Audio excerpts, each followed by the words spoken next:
김치, 한복, 한글. 이쯤 되면 한국이 중국의 33번째 성쯤 되는 줄 알겠습니다. 처음엔 그냥 웃었죠. 설마 저것까지 자기 거라 할까 싶었으니까요. 그런데 진짜로 그 말을 꺼내더군요. 이번엔 선 넘은 정도가 아니라 아예 판을 뒤엎으려 합니다. 그리고 이번엔 그걸 지키기 위해 끝까지 싸운 한 여자의 이야기를 들려드리려 합니다. 지금 바로 시작합니다. 1초 만에 가능한 좋아요와 구독, 영상 제작에 큰 힘이 됩니다. 오늘도 무거운 발걸음으로 회의실에 들어섰습니다. 창밖으로 비가 내리고 있었죠. 마음도 비만큼이나 축축했습니다. 문화재청 긴급회의 소집 문자를 받은 순간 이미 예감했습니다. 또 뭔가를 빼앗기게 될 거라고. 중국이 조선 세화와 궁중일해를 자국 기원으로 유네스코 무형문화유산에 등재 신청했습니다. 과장님의 말이 회의실에 퍼지는 순간 심장이 쿵 내려앉았습니다. 세화는 우리 조선의 세시 풍속을 그린 그림입니다. 새해 축하와 복을 기원하며 그린 그림이죠. 아니,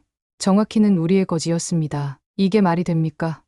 세화는 명백히 우리 문화유산인데요. 화가 나서 목소리가 떨렸습니다. 회의실의 다른 직원들은 저를 힐끔힐끔 쳐다봤죠. 하지만 아무도 동조하는 기색은 없었습니다. 하윤 씨, 이해합니다. 하지만 지금은 중국과의 경제 관계가 무엇보다 중요한 시점입니다. 문화적 갈등으로 번지게 할 필요는 없습니다. 국장님의 말씀에 입술을 깨물었습니다. 제 손 아래 놓인 문서를 보니 이미 조용한 대응 방침이 결정된 것 같았습니다. 그들이 가져가게 두자는 얘기죠. 그럼 우리는 또 그냥 뺏기기만 합니까? 아무것도 안 합니까? 목소리가 떨렸습니다. 발언 도중 눈물이 날 것 같아 숨을 크게 들이마셨죠. 그런데도 떨리는 목소리를 숨길 수 없었습니다. 하윤 씨, 공식적인 반대 의견은 낼 겁니다. 그렇지만 이번에는 강하게 나서지 않는 걸로 결정됐어요. 이해해 주세요. 이해할 수 없었습니다. 대체 몇 번이나 더 우리 것을 빼앗겨야 하는지. 회의가 끝나고 복도로 나왔을 때 창문 밖으로 비가 더 세차게 내리고 있었습니다. 빗소리에 묻혀 작게 중얼거렸죠. 정말 또 뺏기는 거야? 복도에 서서 창밖을 바라보니 문득 강주 선생님 생각이 났습니다. 저희 스승이자 은인이신 이강주 선생님. 조용한 저항이 진짜 싸움이다라고 늘 말씀하셨던 분이죠. 선생님이라면 어떻게 하셨을까요? 그냥 물러서실 분이 아니었습니다. 사무실로 돌아와 컴퓨터를 켰습니다. 중국의 세화 등재 신청서를 찾았죠. 수십 페이지에 달하는 자료를 하나하나 읽어내려갔습니다. 중국은 세화가 원래 당나라 시절부터 시작된 자국 문화라고 주장하고 있었습니다. 조선은 그저 그것을 배워 모방했을 뿐이라는 거죠. 이건 말도 안 돼. 분노가 치밀어 올랐습니다. 책상을 내리쳤어요. 저는 문화재청에서 10년 넘게 일했습니다. 이런 일이 처음은 아니었죠. 한복, 김치, 강강술래. 하나둘 우리 문화가 중화권 문화라는 이름으로 포장되어 갔습니다. 그때마다 항의했지만 번번이 외교적 마찰을 피하자는 말에 무시당했습니다. 창밖으로 비가 계속 내렸습니다. 사무실 형광등 불빛 아래 홀로 남아 모니터만 응시했죠. 이대로 또 포기해야 하는 걸까요? 아니면 제가 혼자라도 무엇인가를 해야 할까요? 전화기를 집어들었습니다. 오랫동안 연락하지 않았던 번호였죠. 여보세요. 강주 선생님. 하윤입니다. 좀 뵐 수 있을까요? 다음 날 아침 출근하자마자 모든 동료들이 휴대폰을 들여다보고 있었습니다. 무슨 일이냐고 물었더니 누군가 화면을 내밀었습니다. 중국에서 열린 기자회견 영상이었죠. 펑샤오린이에요. 중국 문화부 특별 고문이자 세계문화유산 등재 추진위원회 대표죠. 화면 속에는 자신감 넘치는 표정의 여성이 보였습니다. 화려한 중국식 실크 의상을 입고 완벽한 영어로 말하고 있었죠. 그 당당한 모습에 순간 숨이 막혔습니다. 조선은 500년 넘게 중국의 문화적 조공국이었습니다. 세화 역시 중국 명절 그림의 영향을 받아 만들어진 것이죠. 우리는 이러한 역사적 사실을 바탕으로 세화의 유네스코 등재를 추진하고 있습니다. 그 말에 온몸에 전율이 흘렀습니다. 문화적 조공국이라니, 그토록 당당하게 거짓말을 하다니. 문득 제 손이 떨리고 있다는 걸 알았습니다. 분노 때문이었을까요? 아니면 무력감 때문이었을까요? 이 사람 역사학 전공한 것 같던데요. 옆자리 동료가 말했습니다. 베이징대 출신의 하버드에서 박사 딴 사람이에요. 논문도 많고 국제학술지에도 자주 실린대요. 이제 적의 얼굴을 보았습니다. 펑샤오린, 화려한 학벌과 논문으로 무장한 역사학자. 그녀가 우리의 문화를 해체하고 역사를 왜곡하고 있었습니다. 점심시간 혼자 구내식당에 앉아 생각에 잠겼습니다. 밥맛이 없었죠. 강주 선생님이 늘 하시던 말씀이 떠올랐습니다. 역사는 승자의 기록이 아니라 기억하는 자의 것이다. 그래요. 기억하는 자의 것. 우리가 잊지 않는다면 어떤 거짓말도 우리의 문화를 빼앗아갈 수 없을 거예요. 자리에서 일어나 휴대폰을 꺼냈습니다. 대학 때부터 알고 지냈던 후배 소연이 떠올랐죠. 요즘 유튜브로 역사 콘텐츠를 만든다고 했던 아이였습니다. 소연아, 나 하윤이야. 시간 있으면 만날 수 있을까? 중요한 얘기가 있어. 메시지를 보내고 사무실로 돌아왔습니다. 컴퓨터 화면에는 여전히 펑샤오린의 기자회견 영상이 떠 있었습니다. 그녀의 자신만만한 얼굴을 응시했죠. 당신과 싸우겠습니다. 작게 중얼거렸습니다. 아무도 듣지 못할 정도로요. 하지만 제 마음속에선 이미 결심이 굳어지고 있었습니다. 이번엔 포기하지 않겠다고. 그리고 이 싸움은 혼자 하는 게 아니라는 걸 알았습니다. 그날 저녁, 퇴근 후 대학 후배 소연을 만났습니다. 카페에 앉아 제 이야기를 들은 소연의 눈이 반짝였죠. 언니, 이거 정말 중요한 일인데. 우리가 팩트로 싸워야죠. 소연의 열정이 느껴졌습니다. MZ세대의 에너지가 제게도 전해지는 것 같았어요. 중국의 주장을 반박할 자료들을 함께 모으기로 했습니다. 소연은 유튜브를 통해 대중에게 알리고 저는 내부적으로 할 수 있는 일들을 찾기로 했죠. 일단 강주 선생님을 다시 찾아가 볼게. 세화보건 전문가시거든. 소연과 헤어진 후 밤하늘을 올려다봤습니다. 별이 보이지 않는 서울의 밤하늘이었지만 어쩐지 마음은 맑아졌습니다. 이름 없는 싸움을 시작하기로 했으니까요. 주말, 강주 선생님을 찾아 북촌의 오래된 한옥으로 향했습니다. 선생님은 제가 대학원생이던 시절 지도교수셨고 문화재 복원에 관한 모든 것을 알려주신 분입니다. 지금은 공식적인 일은 거의 하지 않으시지만 여전히 최고의 전문가로 인정받는 분이죠. 문을 두드리자 친숙한 목소리가 들렸습니다. 들어오게. 한옥 안으로 들어서니 나무 향과 먹향이 섞인 익숙한 냄새가 코끝을 스쳤습니다. 강주 선생님은 여전히 그 자리에 앉아 계셨죠. 다만 예전보다 훨씬 더 수척해 보이셨습니다. 머리카락은 완전히 하얗게 변해 있었고요. 오랜만이구나, 하윤아. 네, 선생님. 잘 지내셨어요? 자리에 앉아 차를 마시며 그간의 안부를 나눴습니다. 그리고 중국의 세화 등재 시도에 대해 말씀드렸죠. 선생님의 눈빛이 순간 날카로워졌습니다. 또 시작됐구나. 선생님은 천천히 일어나 오래된 서랍을 여셨습니다. 거기서 낡은 앨범 하나를 꺼내오셨죠. 이건 내가 30년 전에 일본에서 본 세화야. 당시 일본으로 반출된 우리 문화재 조사를 갔다가 발견했지. 앨범을 펼치자 노랗게 변색된 사진들이 나왔습니다. 세화의 모습이었죠. 섬세한 붓질로 그려진 꽃과 새, 그리고 복을 상징하는 문자들. 그때 가져오지 못했어. 협상이 결렬됐거든. 선생님의 목소리에 깊은 후회가 묻어 있었습니다. 손이 미세하게 떨리는 것도 보였죠. 그 후로 20여 점의 세화가 해외로 더 유출됐어. 대부분 중국 수집가들의 손에 들어갔지. 선생님의 이야기를 들으며 가슴이 아팠습니다. 수많은 문화재가 일제강점기와 한국전쟁을 거치며 해외로 반출됐고 이제 그것들은 중국 문화로 둔갑하려 하고 있었죠.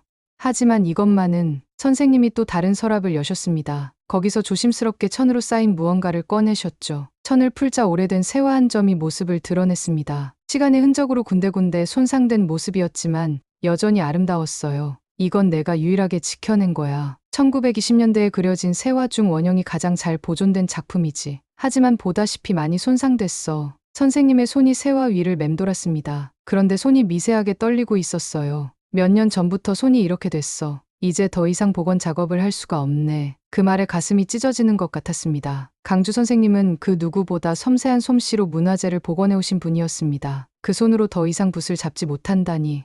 이 그림은 우리가 남겨야 해. 하윤아, 이건 단순한 그림이 아니야. 우리의 역사고 정신이야. 선생님의 눈빛이 제 안을 파고들었습니다. 그 순간 알았습니다. 선생님이 왜 저를 부르셨는지. 이제 내가 해야 해. 선생님은 복원 도구가 담긴 나무 상자를 내밀었습니다. 제 대학원 시절에 선생님과 함께 썼던 그 도구들이었죠. 복원붓, 전통 안료, 그리고 선생님만의 비법이 담긴 도구들. 선생님, 저는 너라면 할 수 있어. 내 손은 내가 본 제자 중에 가장 섬세했어. 목이 메어 말을 잇지 못했습니다. 선생님의 신뢰에 부응할 자신이 없었지만 동시에 이 일을 해야 한다는 사명감도 느꼈습니다. 이 세화를 복원해. 그리고 세상에 보여줘. 이게 진짜 우리 것이라는 걸. 선생님의 말씀에 고개를 끄덕였습니다. 이제 싸움은 시작됐습니다. 무너졌던 자리에서 다시 시작하는 싸움. 세화를 복원하며 우리의 역사도 함께 되살려야 했습니다. 알겠습니다, 선생님. 해보겠습니다. 그날부터 저는 퇴근 후엔 늘 강주 선생님의 한옥을 찾았습니다. 세화 복원 작업을 시작한 거죠. 낮에는 문화재청 직원으로, 밤에는 문화재 복원가로 두 개의 삶을 살기 시작했습니다. 소연이 제 작업실로 들어왔습니다. 요즘은 강주 선생님 댁의 별채가 제 작업실이 되었죠. 세화 복원 작업을 하는 동안 소연은 펑샤오린의 주장을 반박할 자료를 모으고 있었습니다. 언니, 대박이에요.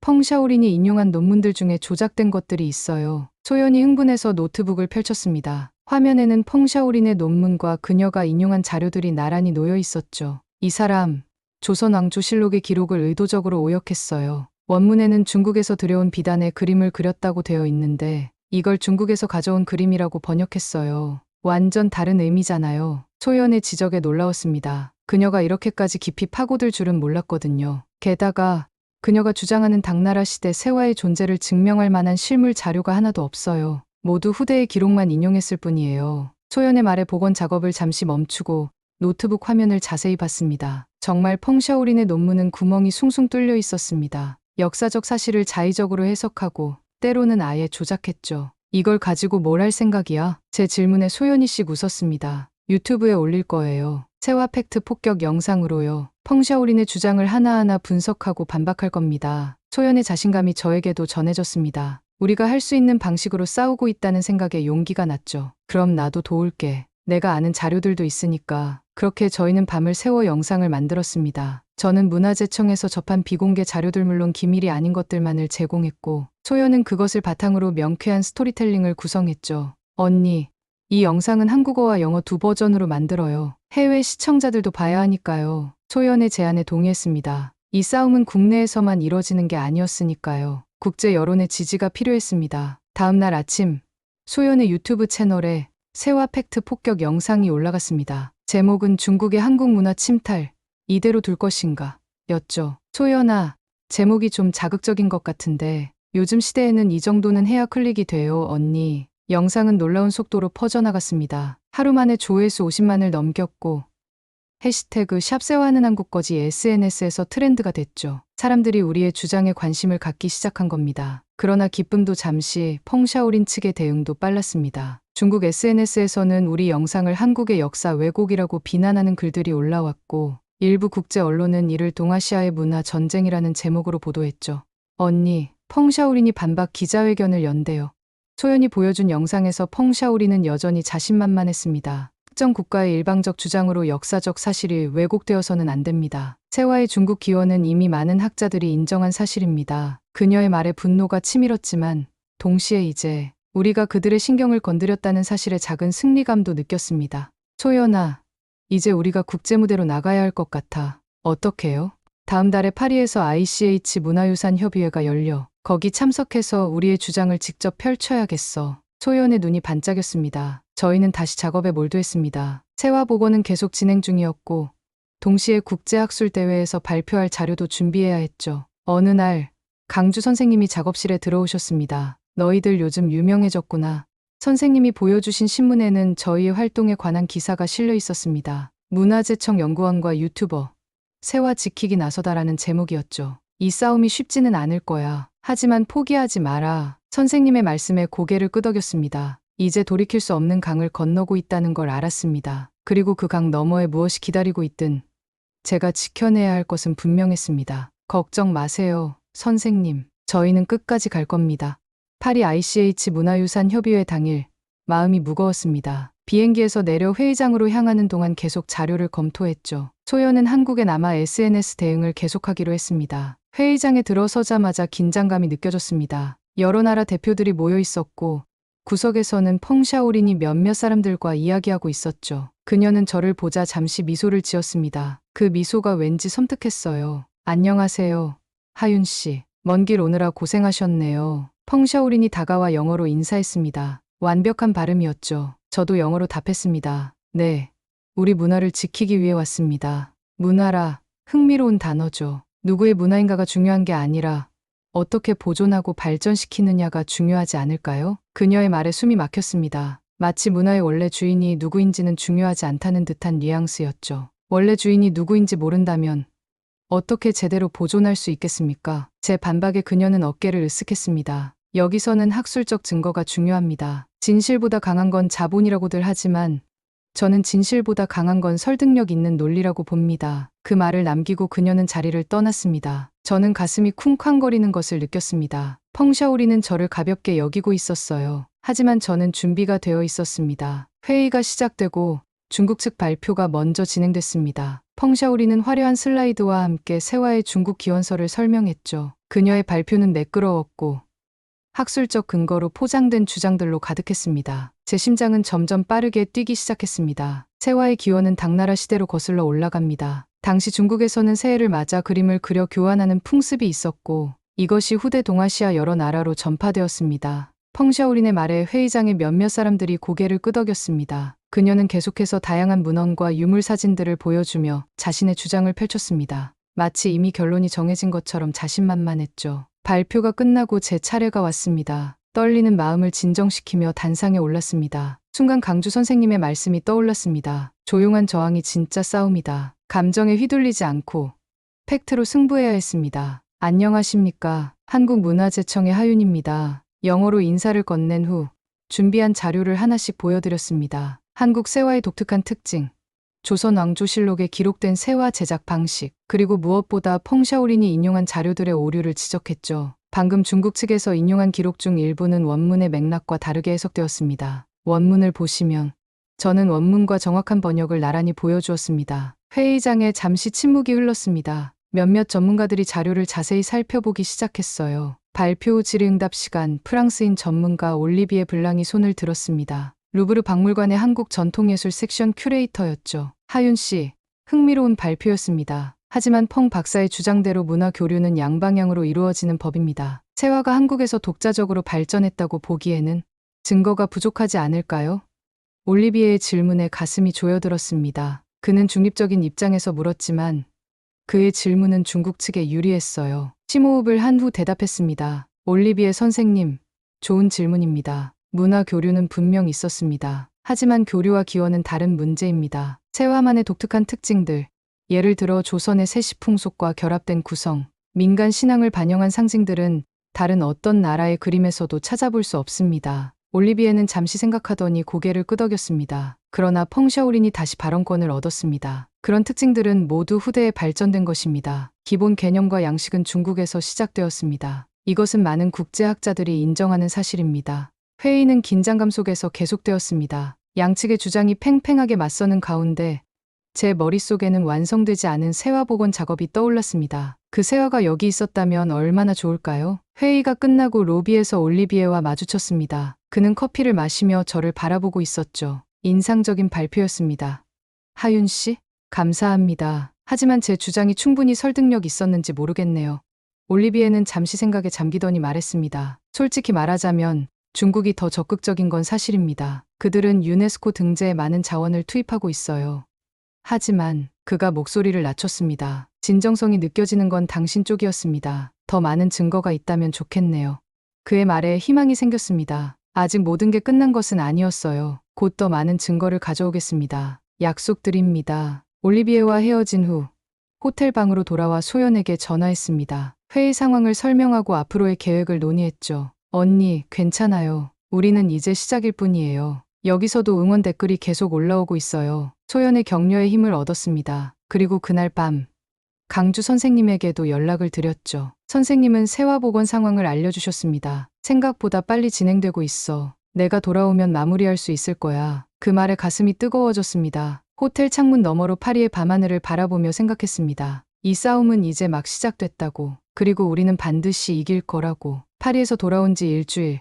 갑자기 국장님께 호출됐습니다. 사무실에 들어서자 평소와 달리 굳은 표정이었어요. 하윤 씨, 이게 어떻게 된 일입니까? 국장님이 테이블 위에 신문을 펼쳐 보였습니다. 문화재청 연구원, 국제회의서 중국과 충돌이라는 제목의 기사였죠. 개인 자격으로 참석했다고 했는데 기사에는 문화재청 직원으로 나와 있습니다. 외교부에서 항의 전화가 왔어요. 마른 침을 삼켰습니다. 제가 파리 회의에 참석할 때 문화재청 직원임을 밝히지 않기로 약속했었죠. 하지만 언론에서 제 신분을 보도한 겁니다. 죄송합니다. 제가 신분을 밝힌 적은 없습니다. 어쨌든 앞으로는 개인 자격 발언도 자제해 주세요. 상부에서 압박이 심합니다. 중국과 무역 협상 중인데 문화적 갈등까지 확대되면 곤란하다고 하네요. 국장님의 말이 가슴에 무겁게 내려앉았습니다. 사무실을 나오는 길에 동료들의 시선이 따갑게 느껴졌어요. 대부분이 저를 피하는 듯했죠. 하윤 씨, 잠깐만요. 선배인 민준 씨가 불렀습니다. 복도 구석으로 이동해 작은 목소리로 말했죠. 조심하세요. 중국 대사관에서 당신에 대한 문의가 있었다고 해요. 무슨 문의요? 자세한 건 모르지만 좋은 의도는 아닌 것 같아요. 그리고 민준 선배는 주위를 살피더니 더 낮은 목소리로 말했습니다. 소연 씨의 영상이 중국에서 비판받고 있어요. 일부 언론에서는 역사 왜곡이라고 공격하고 있고요. 가슴이 철렁 내려앉았습니다. 소연까지 위험에 처하게 한 건가요? 급하게 휴대폰을 꺼내 소연에게 전화했지만 받지 않았습니다. 그날 저녁 작업실에서 세화 복원을 계속하고 있을 때 소연이 찾아왔습니다. 평소와 달리 얼굴이 어두웠어요. 언니, 내 유튜브 채널에 악성 댓글이 도배되고 있어요. 중국어로 된 댓글들이 수천 개씩 달려요. 소연의 휴대폰을 보니 정말 악성 댓글로 가득했습니다. 심지어 소연의 개인 SNS까지 공격받고 있었어요. 미안해 소연아. 내가 너를 이 상황에 끌어들이다니. 언니, 그런 말 하지 마세요. 제가 하고 싶어서 한 거예요. 이건 우리의 싸움이니까요. 소연의 눈빛에 결연함이 보였습니다. 그 모습에 제 마음도 다시 단단해졌어요. 하지만 상황은 점점 악화됐습니다. 다음 날 아침 이메일함에 익명의 메시지가 와 있었어요. 하윤 씨, 당신의 활동이 불필요한 갈등을 일으키고 있습니다. 현명하게 물러나는 게 어떨까요? 당신의 자료들이 얼마나 신뢰할 수 있는지 다시 한번 검토해보는 게 좋을 겁니다. 명백한 협박이었습니다. 손이 떨렸지만 이런 메시지에 굴복할 수는 없었죠. 하지만 그날 사무실에서 또 다른 충격적인 소식을 들었습니다. ICH 문화유산 협의회 최종 회의에 한국 대표단을 파견하지 않기로 결정됐대. 동료의 말에 충격을 받았습니다. 최종 회의는 세화의 유네스코 등재 여부를 결정하는 자리였어요. 그곳에 우리 대표단이 없다면 퇴근 후 강주 선생님을 찾아갔습니다. 그간의 상황을 모두 말씀드렸죠. 선생님은 조용히 들으시더니 탁자 위에 놓인 세화를 바라보셨습니다. 예상했던 일이야. 권력은 항상 이런 식으로 움직이지. 하지만 선생님, 이대로라면 세화는 중국의 것이 됩니다. 아니다. 하윤아, 그들이 가져갈 수 있는 건 이름뿐이야. 진짜 세화는 여기 있잖니. 선생님이 복원 중인 세화를 가리키셨습니다. 거의 완성 단계였죠. 손상된 부분들이 하나씩 되살아나고 있었어요. 선생님, 진정한 문화는 등재 여부로 결정되는 게 아니야. 그걸 기억하고 지키는 사람들의 마음속에 살아있는 거지. 선생님의 말씀에 눈물이 왈칵 쏟아질 것 같았습니다. 그때 소연이 작업실로 뛰어들어왔습니다. 언니, 큰일 났어요. 펑샤오린이 기자회견을 열어서 우리 자료가 조작됐다고 주장하고 있어요. 소연이 보여준 생중계 영상에서 펑샤오린은 자신만만한 표정으로 말하고 있었습니다. 한국 측이 제시한 자료들에는 심각한 오류와 의도적인 왜곡이 있습니다. 이는 학문적 논의를 불가능하게 만드는 행위입니다. 그녀의 말에 분노가 치밀었지만 동시에 무력감도 느꼈습니다. 이제 우리는 정말 고립된 것 같았어요. 소연아, 한국 정부가 나서지 않으면 이 싸움은 이기기 어려울 것 같아. 한숨을 내쉬며 말했지만 소연의 눈빛은 오히려 더 강렬해졌습니다. 언니, 한국 정부가 나서지 않아도 나는 포기 못해요. 우리가 해야 할 일이 있잖아요. 그 말에 문득 깨달았습니다. 우리가 지금까지 해온 일, 그리고 앞으로 해야 할 일이 무엇인지를. 정부나 권력이 나서지 않아도 우리는 우리의 방식으로 싸울 수 있었습니다. 내 말이 맞아. 소연아, 우리는 계속 싸워야 해. 그날 밤 저는 결심했습니다. 최종 회의에 개인 자격으로라도 참석하겠다고. 그리고 이번에는 완성된 세화 복원본을 가져가겠다고. 그것이 우리가 낼 수 있는 가장 강력한 증거였으니까요. 최종 회의 전날 저희는 세화 복원 작업의 마지막 단계에 있었습니다. 밤을 새워가며 작업했죠. 강주 선생님은 옆에서 지켜보시며 가끔 조언을 해주셨습니다. 소연은 SNS로 실시간 상황을 중계하며 응원 메시지를 전달했고요. 거의 다 됐어요. 선생님, 세화의 마지막 손상 부분을 복원하는 중이었습니다. 가장 정교한 부분, 새해 복을 상징하는 한자가 있는 곳이었죠. 마지막 획을 그어야 했습니다. 이 마지막 선은 내가 그어야 한다. 강주 선생님이 떨리는 손으로 붓을 내밀었습니다. 선생님의 손이 심하게 떨리고 있었지만 눈빛만은 단단했습니다. 선생님, 제가요? 그래, 이건 내가 그릴 수 있는 선이 아니야. 이제 내 세대가 이어가야 할 선이니까. 선생님의 말씀에 가슴이 뭉클해졌습니다. 조심스럽게 붓을 받아들고 깊은 숨을 들이마셨죠. 이 한 획에 담긴 의미가 무엇인지 알았습니다. 단순한 복원을 넘어 우리 문화를 지키겠다는 의지의 표현이었어요. 붓을 종이 위에 올려놓았습니다. 손이 미세하게 떨렸지만 곧 안정을 찾았어요. 마음속으로 강주 선생님의 가르침, 소연의 열정, 그리고 우리 문화에 대한 제 사랑을 생각했습니다. 그리고 한 번의 매끄러운 동작으로 마지막 획을 그었습니다. 완성됐습니다. 방 안에 잠시 침묵이 흘렀습니다. 강주 선생님의 눈에 눈물이 맺혔고 소연은 감탄하며 휴대폰으로 사진을 찍었죠. 이것이 진짜 세화구나. 강주 선생님의 목소리가 떨렸습니다. 복원된 세화는 놀라울 정도로 생생했습니다. 100년도 더 된 그림이지만 마치 방금 그린 것처럼 선명했어요. 무엇보다 그 안에 담긴 우리의 정신이 살아 숨쉬는 것 같았습니다. 이걸 내일 회의에 가져갈 거예요. 회의장에 들어갈 수 있을까? 소연이 걱정스럽게 물었습니다. 방법을 찾을 거야. 이 세화가 직접 보여줘야 해. 밤새 저희는 파리행 비행기 티켓을 예약하고 세화를 안전하게 운반할 방법을 논의했습니다. 강주 선생님은 특별 제작한 보존 케이스를 내주셨고 소연은 온라인으로 계속 지지를 호소했죠. 다음 날 파리 ICH 회의장 앞에 도착했습니다. 예상대로 입장에 어려움을 겪었지만 올리비에의 도움으로 옵저버 자격으로 회의장에 들어갈 수 있었습니다. 와 주셔서 감사합니다. 하윤 씨, 올리비에가 회의장 안으로 안내하며 말했습니다. 무엇을 가져오셨나요? 증거입니다. 케이스를 꼭 쥐며 대답했습니다. 회의는 이미 시작되어 있었고 중국 측 발표가 거의 끝나가고 있었습니다. 펑샤오리는 자신감 넘치는 표정으로 결론을 내리고 있었죠. 이상의 증거들을 종합해 볼 때 세화의 중국 기원은 명백합니다. 따라서 유네스코 무형문화유산으로 등재하는데 아무런 문제가 없다고 생각합니다. 회의장의 분위기는 이미 결정된 것처럼 보였습니다. 그때 올리비에가 발언권을 요청했습니다. 한국 측 전문가가 추가 증거를 가지고 왔습니다. 들어보는 것이 어떨까요? 의장이 잠시 고민하더니 고개를 끄덕였습니다. 짧게 부탁드립니다. 떨리는 마음으로 단상에 올랐습니다. 회의장의 모든 시선이 저에게 쏠렸고 특히 펑샤오린의 날카로운 눈빛이 느껴졌어요. 안녕하십니까. 한국에서 온 하윤입니다. 심호흡을 하고 케이스를 열었습니다. 조심스럽게 세화를 꺼내 보여드렸죠. 이것은 1920년대에 그려진 한국 세화의 원본입니다. 100년 동안 보존되어 왔고 최근에 복원을 마쳤습니다. 회의장의 작은 술렁임이 일었습니다. 몇몇 전문가들이 자리에서 일어나 더 가까이 보려 했지요. 이건 단지 종이 위의 그림이 아닙니다. 한국인의 기억입니다. 떨리는 목소리를 진정시키며 계속했습니다. 세화에 담긴 상징들, 구성 방식, 색채 사용은 모두 한국의 독특한 문화와 세계관을 반영합니다. 이것은 단순히 누가 먼저 시작했느냐의 문제가 아닙니다. 어떤 민족이 이 문화를 자신의 정체성으로 발전시켰느냐의 문제입니다. 천천히 세화의 각 부분을 설명했습니다. 강주 선생님에게 배운 전통 기법, 조선시대 문헌에 기록된 세화의 의미, 그리고 우리 민족이 세화를 통해 어떻게 희망과 기원을 표현해왔는지를요. 보시다시피 이 그림은 살아있습니다. 지금도 우리 문화 속에서 숨쉬고 있어요. 이것이 가장 강력한 증거 아닐까요? 발표를 마치고 자리로 돌아가는데 올리비에가 다가와 작은 목소리로 말했습니다. 감동적이었습니다. 진정한 문화는 정치가 아니라 기억 속에서 살아야 한다는 것을 보여주셨군요.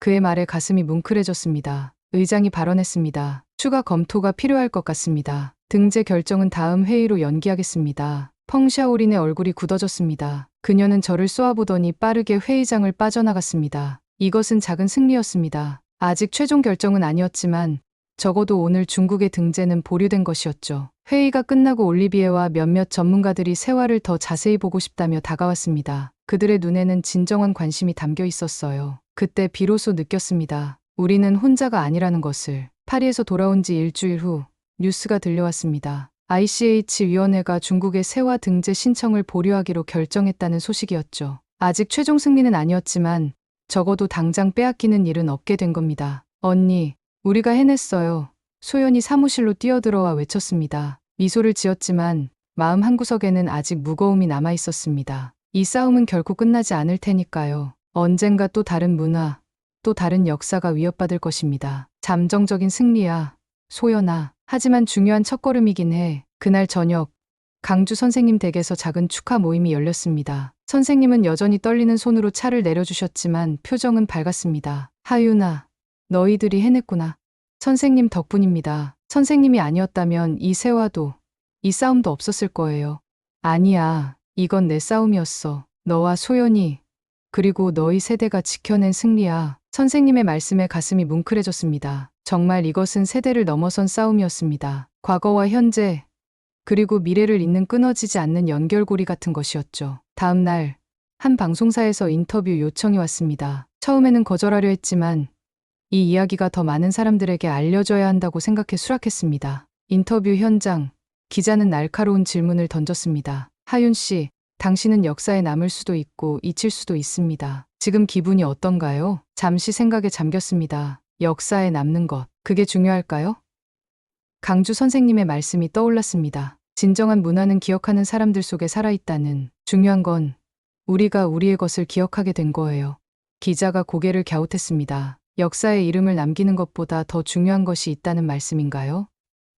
네, 이름은 중요하지 않아요. 중요한 건 우리 문화가 살아있다는 사실이죠. 세화는 단순한 그림이 아니에요. 우리의 정신이고, 기억이고, 삶의 방식이에요. 그걸 지켜낸 것, 그것으로 충분합니다. 인터뷰 이후 많은 것이 변했습니다. 문화재청에서는 세화 연구팀이 공식적으로 발족됐고, 해외로 반출된 세화들을 찾아내는 프로젝트도 시작됐죠. 소연의 유튜브 채널은 구독자가 100만을 넘었고, 젊은 세대들에게 우리 문화의 소중함을 알리는 창구가 되었습니다. 강주 선생님은 여전히 떨리는 손으로 제자들을 가르치셨습니다. 비록 더 이상 붓을 들지는 못하셨지만 선생님의 정신은 우리를 통해 계속 이어졌습니다. 펑샤오리는 더 이상 세화에 대해 공개적으로 언급하지 않았습니다. 하지만 그녀가 다른 문화유산을 노리고 있다는 소문이 들렸죠. 싸움은 계속될 것입니다. 하지만 이제 우리는 준비가 되어 있습니다. 올리비에는 루브르 박물관에서 한국 전통예술 특별전을 기획했습니다. 그는 이메일로 저에게 초대장을 보냈죠. 진정한 문화는 국경을 초월합니다. 하지만 그 뿌리는 존중받아야 합니다. 당신이 그 교훈을 주셨습니다. 그의 메시지에 미소를 지었습니다.